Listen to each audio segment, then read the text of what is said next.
오늘 갈라디아서 2장 14절부터 16절까지 말씀으로 예수 그리스도를 믿으라, 예수 그리스도를 믿으라, 이런 제목으로 말씀의 은혜를 나누고자 합니다.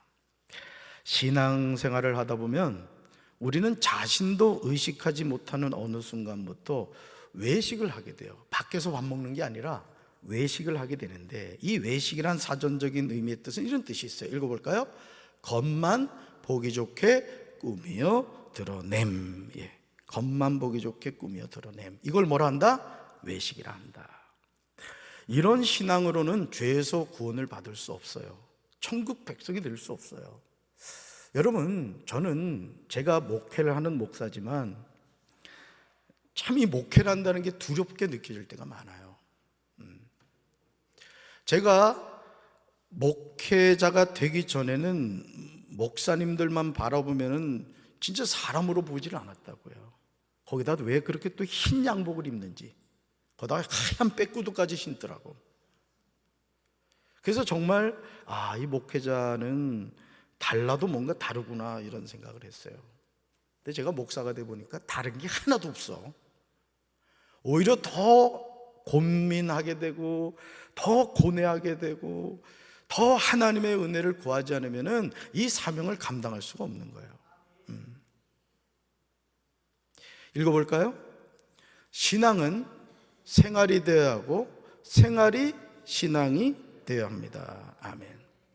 이 두 가지가 하나가 되지 못하면 우리 신앙은 남에게 보이기 위한 행동이 되고 말아요. 신앙생활은 누군가에게 보이기 위한 것이 아니에요. 오직 코람데오가 되어야 될 줄로 믿습니다. 하나님 앞에서. 다른 누구 인정해 주지 않는다 할지라도 하나님 앞에서 우리가 신앙생활을 하는 거야. 오늘도 그 휠체어를 제가 가서 이래 보니까 우리 교회 거잖아. 그래서 그걸 끌고 요 3층에 원래 있던 자리에 갖다 놨는데, 어느 권사님이 이 강대상을 청소하고 계신 거야. 그 모습을 바라보는데 가슴에 감동이 오는 거예요. 권사님 청소하고 계시구나. 그래서 자신은 기도해 주려고 했는데, 요 앞에 이 뭡니까, 요 의자 요 맨 앞에 그 칸막 있잖아. 여기에 뭘 흘러 있는 게 묻어 있는 거야. 그래가지고 그거 손호진 전사한테 커터칼 가져오라 해가지고 그거 끄다가 기도해 줘야 된다는 걸 깜빡 잊어버렸어. 얼마나 지저분한지, 꼭 뭐 저기 그 왜 케찹 뿌려놓은 것처럼 이 앞에 이리 있었다고, 요 맨 앞에. 그 이제 지금 아주 깨끗해졌습니다만은, 그 너무너무 감동이 되는 거예요. 아무도 보는 이 없지만 원래 맡은 분이 계셨는데 그분이 지금 몸이 안 좋아가지고 그 역할을 못하니까 그 시간에 와서 이렇게 강대상을 청소하고 계시더라고요. 여러분, 우리 신앙은 뭐가 돼야 된다? 따릅시다. 코람데오가 돼야 됩니다. 코람데오가 뭐예요? 하나님 앞에서. 하나님 앞에서. 유대인들에게는요, 선민의식이 있어요. 이게 무슨 뜻이냐? 읽어볼까요? 이스라엘 사람들이 느끼는 종교적이고 민족적인 우월감이에요. 또 읽어볼까요? 하나님이 세계 모든 백성 가운데서 유일신을 믿는 이스라엘 백성만을 선택하였다고 믿는 의식이에요. 이런 종교적이고 민족적인 우월감이 하나님과의 관계에 문제를 일으키고 만 거예요. 여러분, 우리는 택한 하나님의 백성인 줄로 믿습니다. 우리는 구원받은 하나님의 자녀인 줄로 믿습니다. 그러나 그것을 가지고 교만 떨 일도 아니고 우월감을 가질 일도 아니라고요. 이건 하나님의 은혜를 받은 거예요. 은혜를 더 겸손해야 되고 더 하나님 앞에 감사함으로 살아야 되겠죠. 아멘이십니까? 하나님이 세계 모든 백성 가운데서 유일신을 믿는 이스라엘 백성만을 선택하였다는 생각은 그들을 교만하게 만들었어요. 영적인 장인이 되고 만 거예요.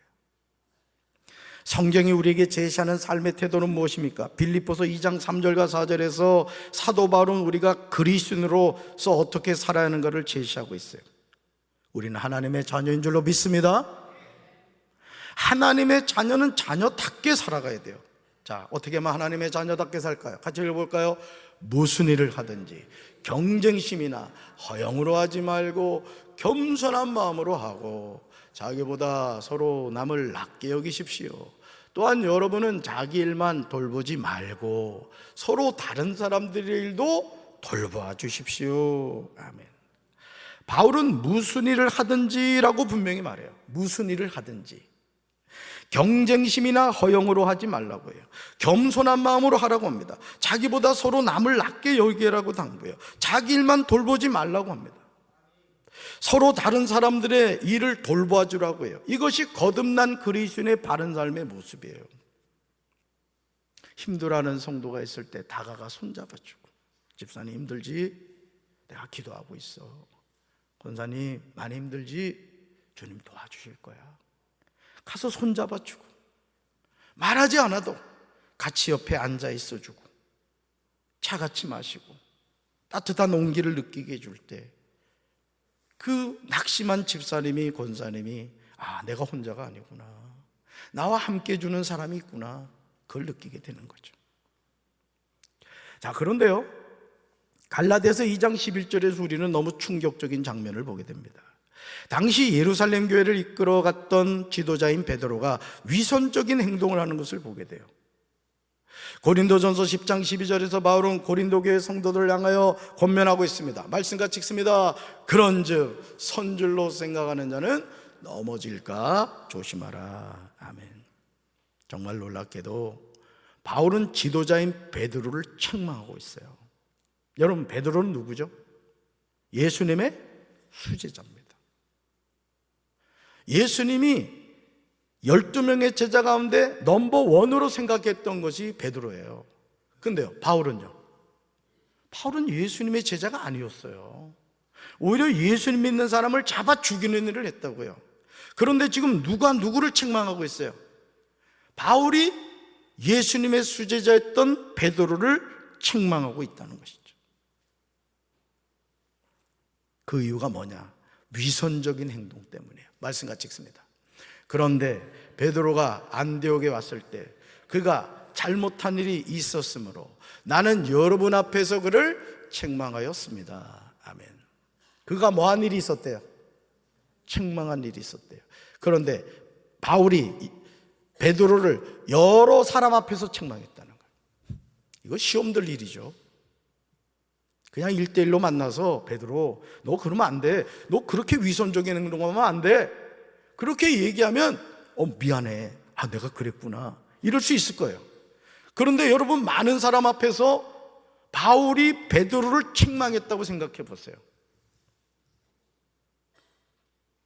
베드로가 성격이 다혈질인 거 아시죠?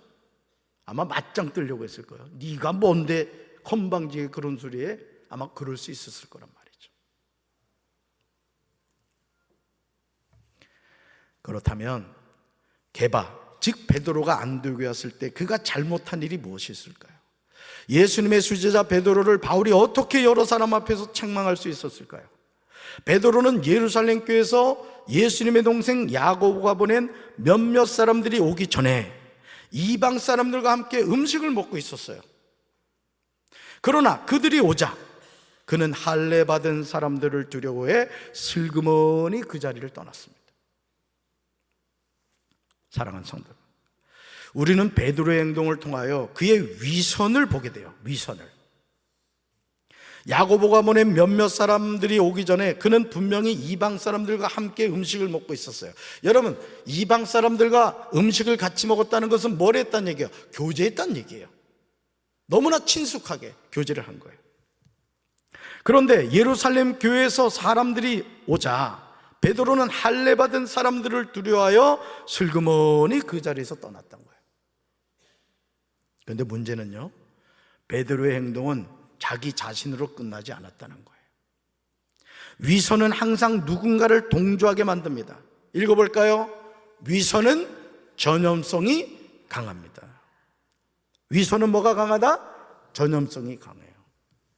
친구 따라 강남 가는 거예요. 신앙생활을 하면서도 여러분 자신이 복의 근원이 되길 바라요. 여러분의 입에 항상 축복의 말이 나와야 돼요. 따라합시다. 나는 된다. 우리 가정은 축복받았다. 우리 교회는 부흥한다. 우리나라는 좋은 나라다. 내 말이 내 귀에 들린 대로 내가 행하리라는 것이 하나님의 약속이에요. 그가 여러분 스스로를 자꾸 축복하세요. 재진아, 너를 축복한다. 너는 될 수밖에 없어. 너는 하나님의 축복받은 자녀야.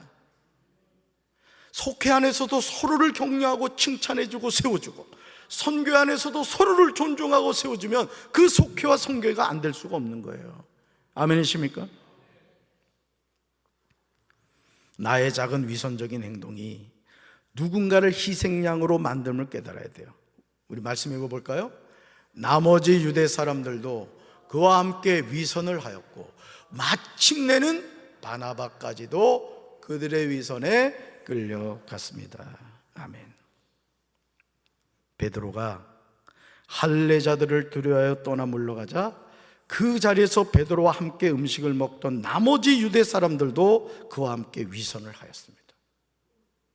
심지어 바나바까지도 그들의 위선에 끌려갔어요. 항상 이런 위선을 경계해야 되는 거예요.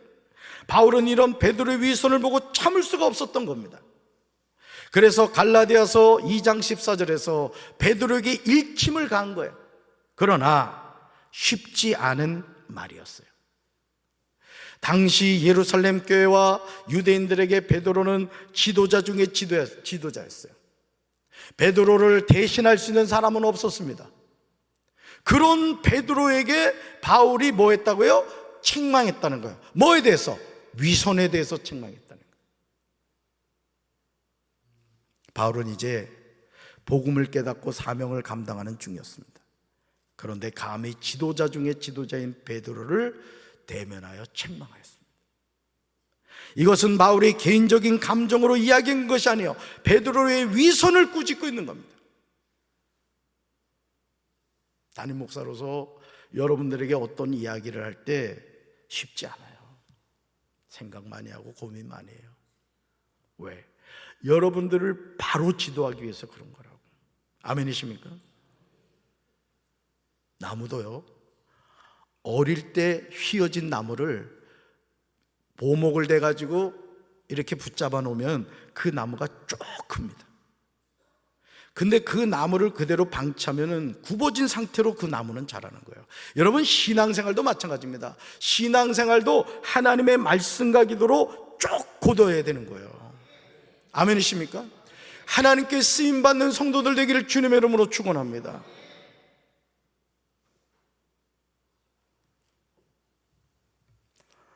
바울은 안디옥에서 베드로와 그곳에 함께 있던 사람들이 복음의 진리를 따라 똑바로 걷지 않는 것을 보고 모든 사람 앞에서 이렇게 말했어요. 사실 바울이 위선적인 행동을 하는 베드로에게 하는 말이 틀린 것이 없어요. 자, 뭐라고 말했는가? 14절 읽어볼까요? 당신은 유대 사람인데도 유대 사람처럼 살지 않고 이방 사람처럼 살면서 어찌하여 이방 사람더러 유대 사람이 되라고 강요합니까? 아멘. 네.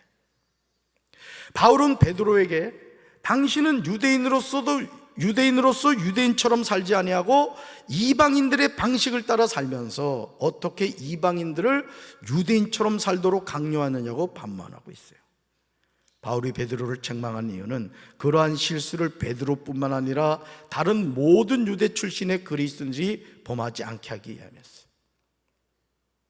저희 신학교를 다닐 때 방학 때 공부를 하겠다고 집으로 가지 않고 강의실에서 지냈던 때가 있었어요. 강의실 의자를 이렇게 쌓아놓고 거기 어떻게든 좀 공부를 해보겠다고 지낸 적이 있었어요. 근데 하루는 저녁에 맞은편 강의실에서 뭐 사람들이 이렇게 떠드는 소리가 들리더라고. 근데 느낌이 뭔가 이렇게 좀 안 좋은 느낌이 들더라고요. 그래서 갈까 말까 고민을 하다가 갔어요. 갔더니 그때 생물학과 출신 학생이 아마 학번은 저하고 같은 88학번이었던 걸로 기억하는데 총학생 회장이었어요. 신학생 후배하고 총학생회장 임원들하고 거기 모여서 신학관 강의실 한가운데서 술을 먹으려고 하는 거예요. 그래서 제가 그랬습니다. 이 건물이 건물일 수 있지만 이 건물은 주의 종이 배출되는 강의실이다. 예배당과 같은 곳이다. 그래서 그런 거 행동하면 안 된다. 그랬더니 후배 녀석이 대들라고 그러더라고요. 아니 뭔 상관이냐 이런 식으로 얘기를 하는 거예요. 근데 그 총학생회장이 이게 생각이 있는 친구더라고. 죄송하다고, 모르고 그랬다고, 그리고 다 나가버렸어요. 여러분, 오늘 우리가 하나님을 섬김에 있어서 이 목회자들 가운데도 그런 친구들이 있어요. 목회자들 가운데도 술, 담배하는 정신 나간 목회자들이 있습니다. 그래서 저들끼리 모이면 부어라 마셔라, 담배 꼬라 몰고 말이죠. 그런 목사들이 있어요. 실제 그게 뭐다고요? 위선이라는 거예요. 위선. 목회자는 목회자다워야 되는 거예요. 그래서 나는 우리 교육자들한테 너희들이 피곤하고 힘들어도 기도 생활을 하고 예배 생활에 충실하는 거예요. 늘 얘기하지만 뒤에서 어정쩡거리고 있으면 안 돼. 예배를 돕기 위해서 해야 될 역할이 끝나면 말씀의 시간엔 바로 들어와서 말씀을 들어야 되는 거야. 왜? 목회자가 말씀을 듣지 않으면요, 이게 꾼이 되는 거예요. 꾼이. 하나님의 종은 자신이 말씀을 통해 변화가 돼야 되고 말씀의 은혜를 받아야 되는 거예요. 여러분도 마찬가지입니다. 여러분도 신앙생활하면서 여러분이 제일 집중해야 될 시간이 뭐냐? 말씀이 선포될 때요. 말씀이 선포될 때는 귀를 쫑긋하고 들어야 돼요. 오늘 주님이 나에게 뭐라고 말씀하시느냐? 한 말씀만 주시옵소서. 반드시 주십니다. 할렐루야.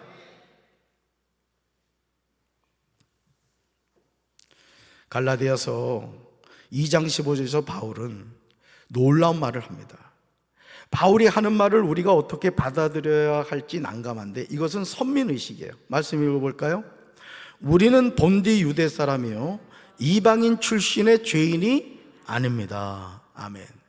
이 유대인과 이방인 차이를 확연하게 얘기하는데 거기다 뭘 붙여놨어요? 이방인 출신의 뭐가 아니래요? 죄인이 아니래. 그러니까 유대 사람은 뭐란 얘기야? 의인이란 얘기잖아요. 상당히 이거 아주 좀 폭탄적인 표현인 거예요.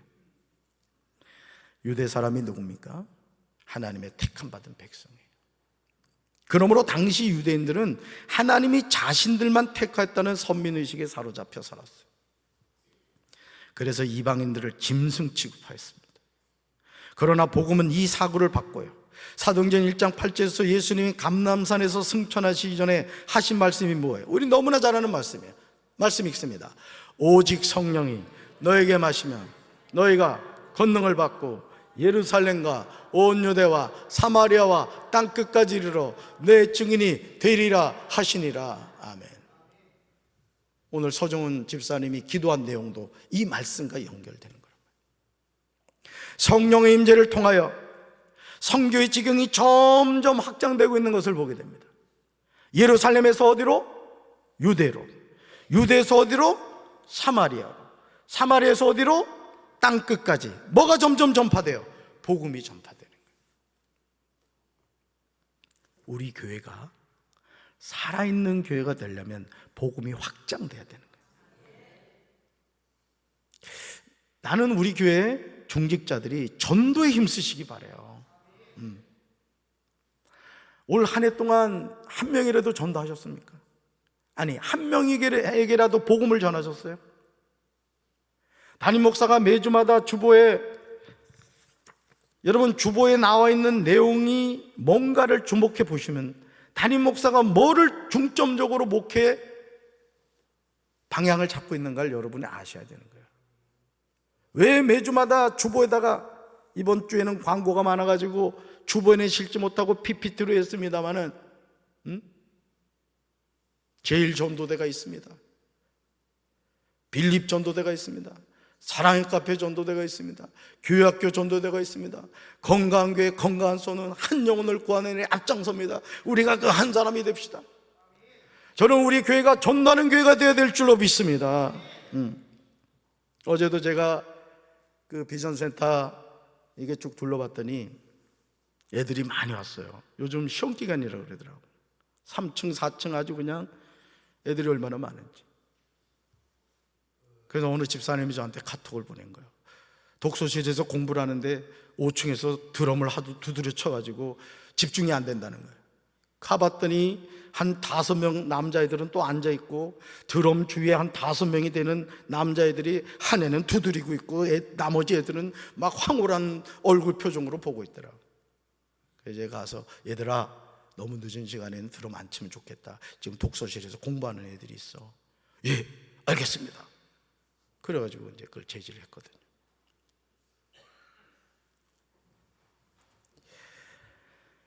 성령의 임재를 통하여 선교 지경이 점점 확장되는 거예요. 물론 이 확장의 핵심은 뭐예요? 복음입니다. 복음 대신 예수 그리스도가 예루살렘에서 땅끝까지 전파되는 거예요. 갈라디아서 2장 16절에서 바울은 사람이 의롭게 되는 것에 관하여 전하고 있어요. 우리 말씀 같이 읽습니다. 사람이 율법을 행하는 행위로 의롭게 되는 것이 아니라 예수 그리스도를 믿는 믿음으로 의롭게 되는 것임을 알고 우리도 그리스도 예수를 믿은 것이라. 아멘. 그것은 우리가 율법을 행하는 행위로 아니라는 것이죠. 그래서 제가 어제 그 아이들을 보고 누구한테 연락을 했느냐? 손호진 전사한테 연락을. 손전사, 지금 비전센터 3층하고 4층에 애들이 허벌나게 많다. 빨리 와서 얼굴 익혀라. 그때 또 손전사가 좀 진짜가 들어가서 그런지 또 순종해가지고 와서 애들을 눈도장을 찍은 거예요. 비전센터 나가는 애들하고도 간단하게 인사를 하고 3층 4층 돌아다니면서 그 아이들하고도 얼굴 마주친 거예요. 잘했죠? 관심을 가지면 보이는 겁니다. 오늘 우리 교회가 우리끼리 모여가지고 짝짝꿍 하는 교회가 아니란 말이에요. 그래서 지금 제가 우리 교육자들한테 부탁한 게 뭐냐면, 이재현 전사 이제 30일 날 이사 오겠습니다만은 거기가 이제 40대란 말이에요. 우리 강 목사님하고 손 전사님이 30대고 30, 40 세대를 위한 목회 방향을 한번 잡아봐라. 제가 그런 부탁을 했어요. 여러분, 베드로는 율법을 행하는 행위라는 이 문제에 걸려 넘어진 거예요. 그것도 예루살렘 교회에서 예수님의 동생 야고보에서 온 어떤 일이 오기 전에 자신이 이방인과 함께 먹다가 그들이 오매 그가 할례자들을 두려워하여 떠나 물러간 거예요. 그러므로 우리가 의롭게 되는 것은 그리스도를 믿는 믿음으로 되는 것인 줄로 믿습니다. 여러분이 신앙생활을 하면서 사람을 의식하지 않을 수가 없어요. 당연히 사람 의식하죠. 그러나 여러분이 뭘 기억해야 되느냐? 내 신앙의 진짜와 가짜는 예수님이 판가름하신다는 거예요, 여러분. 그러니까 누구에게 눈 맞춰야 돼요? 예수님께 눈 맞춰야 돼요. 예수님을 바라봐야 돼요. 예수님을 의지해야 돼요. 그래야 우리 영혼이 사는 거예요, 여러분. 나에게 직분 주신 분은 하나님이시다. 나는 부족해요. 당회구역회 준비 모임을 2차에 걸쳐서 기획위원들이 할 때 헌금 상황, 예배 상황, 봉사활동 안 보겠습니까? 다 보죠. 근데요, 여러분 아셔야 돼. 그 잣대를 기준으로는 통과될 사람이 없어요. 통과될 사람이. 저부터도 통과할 수가 없어요. 그러면 그럼에도 불구하고 왜 추천이 되느냐? 아, 이분은 그래도 권사로서 사명을 감당할 수 있겠구나. 집사로서 사명을 감당할 수 있겠구나. 그 가능성을 보고 직분을 주는 겁니다. 주님의 마음으로, 주님이 이 사람을 통해 우리 교회 충성된 일꾼이 되기를 바라는 그 마음으로 추천을 하는 겁니다, 여러분. 추천되었다고 교만할 필요도 없고 나는 부족한데 내가 어떻게 그럴 생각 가질 필요도 없어요. 아, 주님이 나에게 이 직분을 주시는구나. 그런 마음을 가지시면 돼요. 아멘이십니까?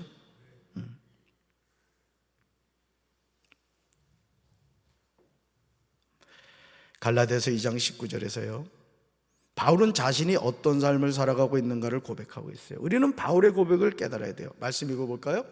나는 율법으로 인해 율법에 대해 죽었습니다.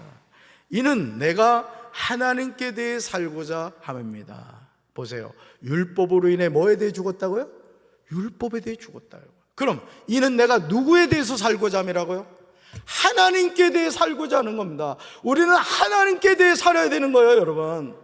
율법을 완전하게 지킬 수 있는 사람은 이 세상에 아무도 없어요. 털어 먼지 나지 않을 사람이 있다 없다? 없어요. 없어. 다 우린 부족하단 말이에요. 이 세상에 죄인 아닌 사람이 있어요? 신용순 권사님, 죄인 아닌 사람이 있을 것 같아요? 없을 것 같아요? 없어요. 그럼 우리가 하나님의 자녀가 된 건 누구 덕이요? 예수님 덕이라고. 예수님이 십자가에서 우리 죄를 해결해 주신 거라고요. 아멘. 제가 신방을 갔더니 어떤 권사님이, 보여줄게, 어디 장소는 보면 안 돼, 요 카드를 주시더라고. 요 카드에는 뭐가 돼 있냐면은 내가 몇 년 몇 월 며칠 얼마를 지불했다, 이게 기록이 돼 있어요. 이게 그냥 종인 것 같지만은 이거 가지고 가면 그냥 밥을 먹을 수 있어요. 왜 그렇죠? 미리 값을 지불했기 때문이에요. 자, 예수님이 십자가에서 우리의 뭐를 지불하셨어요? 죄의 값을 지불하신 거예요. 그래서 우리는 누구 자녀가 됐어요? 하나님 자녀가 된 거예요. 내가 지불했어요? 주님이 지불하셨다고요. 우리는 그 은혜를 받은 거예요. 믿습니까? 누구 뭐 잘났니 못났니 할 필요가 없는 거예요. 다 죄인인 거예요. 그러나 주님이 우리를 위해 값을 지불하셨기 때문에 하나님의 자녀가 된 거예요. 율법은 선한 것입니다. 그러나 사람이 의롭게 되는 것은 율법의 행위로 되는 것이 아니에요. 그러므로 바울은 나는 율법으로 인해 율법에 대해 죽었다고 고백해요. 이렇게 하는 이유는 내가 하나님께 대해 살고자 함이라고 합니다. 그렇다면 바울이 말하고 있는 율법으로 인해 율법에 대해 죽는다는 것은 무엇일까? 갈라디아서 2장 20절에서 자신의 삶을 통하여 깨달은 진리를 명확하게 전달하고 있어요. 이것은 거듭난 그리스도인의 공통된 고백이요, 꼭 암송하셔야 될 말씀이에요. 같이 읽습니다. 나는 그리스도와 함께 십자가에 못 박혔습니다. 이제 살고 있는 것은 내가 아닙니다. 그리스도께서 내 안에 살고 계십니다. 내가 지금 육신 안에서 살고 있는 삶은 나를 사랑하셔서 나를 위하여 자기 몸을 내어주신 하나님의 아들을 믿는 믿음 안에서 살아가는 것입니다. 아멘이십니까? 나는 그리스도와 함께 십자가에 못 박혔습니다. 이것은 바울의 미사여구가 아니에요. 고린도전서 15장 31절에서 바울은 나는 날마다 죽노라고 고백합니다. 하나님의 자녀는 십자가에서 날마다 죽어야 될 줄로 믿습니다. 우리는 매일 죽어야 되는 거예요. 매일. 나는 죽고 내 안에 누구만 사셔야 돼요? 예수님만 사셔야 되는 거예요. 읽어볼까요? 항상 위선을 경계하고 예수 그리스도를 믿는 복음으로 새로워져야 합니다. 아멘. 마귀에게 틈을 주지 마세요. 항상 성령님을 모셔드리고 성령의 음성을 들으시고 성령의 이끌림을 받고 성령의 기름 부으심을 통하여 거룩한 하나님의 자녀로 하나님께 영광 돌리는 우리 성도들 되길 주님의 이름으로 축원합니다. 가슴에 손 얹읍시다. 항상 위선을 경계하고 예수 그리스도를 믿는 복음으로 새로워지게 하옵소서. 나는 날마다 죽어지게 하시고 내 안에 예수님만 사시게 하옵소서. 이제는 우리 주 예수 그리스도의 크신 은혜와 하나님 아버지의 한없는 사랑과 성령님의 교통하심이 오직 예수 복음만을 전하며 살기 원하는 사랑하는 주의 백성들 위해 이제부터 영원토록 함께 하시기를 간절히 축원하옵나이다. 아멘.